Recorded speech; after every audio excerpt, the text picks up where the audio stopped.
যার শিল তার নোরা তারই ভাগে দাঁতের গোড়া। এটা প্রচলিত আমাদের বাঙালিদের একটা প্রবাদ বাক্য আছে। এটা তো এটাই আমাদের বর্তমান সময়ে শুধুমাত্র আমি একটা দিক মনে করতে পারি যে যদি আমাদের ভিতরে একতা ও নিজেদের ভিতরে ভ্রাতৃত্বের বন্ধনটা মনে হয় মজবুত থাকতো, তাহলে আশা করি এই সমস্ত অন্যায়ের বিরুদ্ধে লড়াই করাটা আমাদের সকলের জন্য অনেক সহজ হতো। আমরাই আমাদের জায়গায় ঐক্যবদ্ধ হতে পারছি না, যার কারণে আমাদেরকে এক এক রকম এক একবারে পিছিয়ে যেতে হচ্ছে। এটাই আমাদের জন্য দুর্ভাগ্যজনক। অনেকেই বলছেন মানুষ বিভ্রান্ত হচ্ছে, কখনো বলছে হবে, কখনো হবে না, কখনো পাস পায়নি, কখনো পাস পাচ্ছে না। এই নিয়ে মানুষ কোথায় যাবে? আমি আপনাকে আলাদা করে ধন্যবাদ এই জন্য জ্ঞাপন করছি যে আপনি এই ধরনের প্রশ্নগুলো করছেন। যারা আন্দোলনের সাথে জড়িত, যারা আন্দোলন করে বড় হচ্ছে, তারা একটা জিনিস মাথায় রাখে, আমাদের একটা সভা করাটাই তো উদ্দেশ্য নয়, আমাদের লড়াইটাই হচ্ছে সবথেকে বড় উদ্দেশ্য। আর সেই সভাটাকে সামনে রেখে এই যে হাইকোর্টে আসা, বারবার ফিরে যাওয়া, এটাই তো একটা আন্দোলন, এটাই তো একটা লড়াই। আর সেই লড়াইয়ের শেষ প্রান্ত পৌঁছাবো, এটা আমাদের দৃঢ় বিশ্বাস। সেই জন্য লড়াই করতে করতে যতদূর পর্যন্ত আমাদের শক্তি আছে, সার্বিক শক্তি দিয়ে লড়াইয়ের শেষ প্রান্ত পর্যন্ত পৌঁছাবো। মানুষকে যদি বিভ্রান্ত করার ইচ্ছা আমাদের হতো, জনগণ তো আপনাদের মাধ্যমে দেখতে পাচ্ছে যে বিভ্রান্ত আমাদের দ্বারাই হচ্ছে না অন্য কারোর দ্বারাই হচ্ছে, সেটা মানুষ নিশ্চয়ই জনগণ বিচার করবে।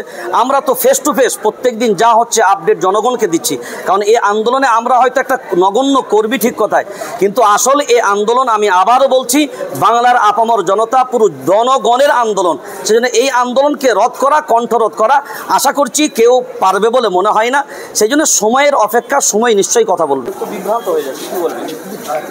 আসলে এখনকার বর্তমান সময়ে আমরা যেমন আশা নিয়ে বসে থাকি, তেমন নিরাশাটাও আমাদের একটা অংশ হয়ে দাঁড়িয়েছে। আর আশাতেই তো মানুষ বুক বাঁধে, সেই আশা নিয়েই জীবন চলছে। মানুষ বেঁচে থাকার আশা নিয়ে যেমন বেঁচে আছে, যে কোনো মুহূর্তে তার মৃত্যু হতে পারে। আমরা আশায় ছিলাম যে আজকে মামলা শুনানি পাবো, কিন্তু সেটা কোর্টের নিজস্ব ব্যাপার। তো ওনারা যেহেতু আমরা আমাদের আইনজীবীদের মাধ্যমে জানতে পারলাম যে আগামীকাল সেটা ধার্য করা হয়েছে, তো আগামীকাল পর্যন্ত আমরা যেহেতু সেই ধৈর্যের আশা নিয়ে আবার কালকে হাইকোর্টে আসব বড় আশা নিয়ে। আর আমরা আশাবাদী নিশ্চয়ই মহামান্য আদালত, কারণ এটা তো শুধু মুসলিম পার্সোনাল ল বোর্ডের একা ডাক নয়, আমার যতটুকু বাংলার অলিতে গলিতে ঢুকে আমরা দেখেছি, এটা পুরো পশ্চিমবাংলার জনগণের একটা আওয়াজ। তো আশা করছি নিশ্চয়ই পুরো পশ্চিমবাংলার এত জনগণের আওয়াজকে আদালত কণ্ঠরোধ করবে, এটা আমরা আশাবাদী নয়। সেজন্য আশা নিই আমরা আগামীকালকে আবার আসব, বাকি দেখা যাবে ইনশাল্লাহ, সময় কথা বলব। মুসলিমদের ওয়াকফ সম্পত্তির উপরে ব্রিগেড মজেন, তারপরেও এত বাধা বিঘ্ন কেন? সেই রকম ইতিহাস খুঁজতে গেলে তখন ভারতবর্ষের সব ইতিহাসগুলো যদি তুলে ধরা হয়, তাহলে তো আর একটা গ্রন্থ, আর একটা ইতিহাস নতুন করে রচনা হবে। এটাই তো বর্তমান সময় এইরকমই বলে, যার শিল তার নোরা তারই ভাগে দাঁতের গোড়া। এটা প্রচলিত আমাদের বাঙালিদের একটা প্রবাদ বাক্য আছে। এটা তো এটাই আমাদের বর্তমান সময়ে শুধুমাত্র আমি একটা দিক মনে করতে পারি যে যদি আমাদের ভিতরে একতা ও নিজেদের ভিতরে ভ্রাতৃত্বের বন্ধনটা মনে হয় মজবুত থাকতো, তাহলে আশা করি এই সমস্ত অন্যায়ের বিরুদ্ধে লড়াই করাটা আমাদের সকলের জন্য অনেক সহজ হতো। আমরাই আমাদের জায়গায় ঐক্যবদ্ধ হতে পারছি না, যার কারণে আমাদেরকে এক এক রকম এক একবারে পিছিয়ে যেতে হচ্ছে। এটাই আমাদের জন্য দুর্ভাগ্যজনক।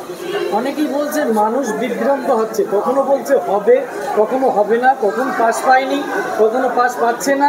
এই নিয়ে মানুষ কোথায় যাবে? আমি আপনাকে আলাদা করে ধন্যবাদ এই জন্য জ্ঞাপন করছি যে আপনি এই ধরনের প্রশ্নগুলো করছেন। যারা আন্দোলনের সাথে জড়িত, যারা আন্দোলন করে বড় হচ্ছে, তারা একটা জিনিস মাথায় রাখে, আমাদের একটা সভা করাটাই তো উদ্দেশ্য নয়, আমাদের লড়াইটাই হচ্ছে সবথেকে বড় উদ্দেশ্য। আর সেই সভাটাকে সামনে রেখে এই যে হাইকোর্টে আসা, বারবার ফিরে যাওয়া, এটাই তো একটা আন্দোলন, এটাই তো একটা লড়াই। আর সেই লড়াইয়ের শেষ প্রান্ত পৌঁছাবো, এটা আমাদের দৃঢ় বিশ্বাস। সেই জন্য লড়াই করতে করতে যতদূর পর্যন্ত আমাদের শক্তি আছে, সার্বিক শক্তি দিয়ে লড়াইয়ের শেষ প্রান্ত পর্যন্ত পৌঁছাবো। মানুষকে যদি বিভ্রান্ত করার ইচ্ছা আমাদের হতো, জনগণ তো আপনাদের মাধ্যমে দেখতে পাচ্ছে যে বিভ্রান্ত আমাদের দ্বারাই হচ্ছে না অন্য কারোর দ্বারাই হচ্ছে, সেটা মানুষ নিশ্চয়ই জনগণ বিচার করবে। আমরা তো ফেস টু ফেস প্রত্যেক দিন যা হচ্ছে আপডেট জনগণকে দিচ্ছি, কারণ এই আন্দোলনে আমরা হয়তো একটা নগণ্য কর্মী, ঠিক কথায়, কিন্তু আসল এই আন্দোলন, আমি আবারও বলছি, বাংলার আপামর জনতা, পুরো জনগণের আন্দোলন। সেজন্য এই আন্দোলনকে রদ করা, কণ্ঠরোধ করা, আশা করছি কেউ পারবে বলে মনে হয় না। সেই জন্য সময়ের অপেক্ষা, সময় নিশ্চয়ই কথা বলবে।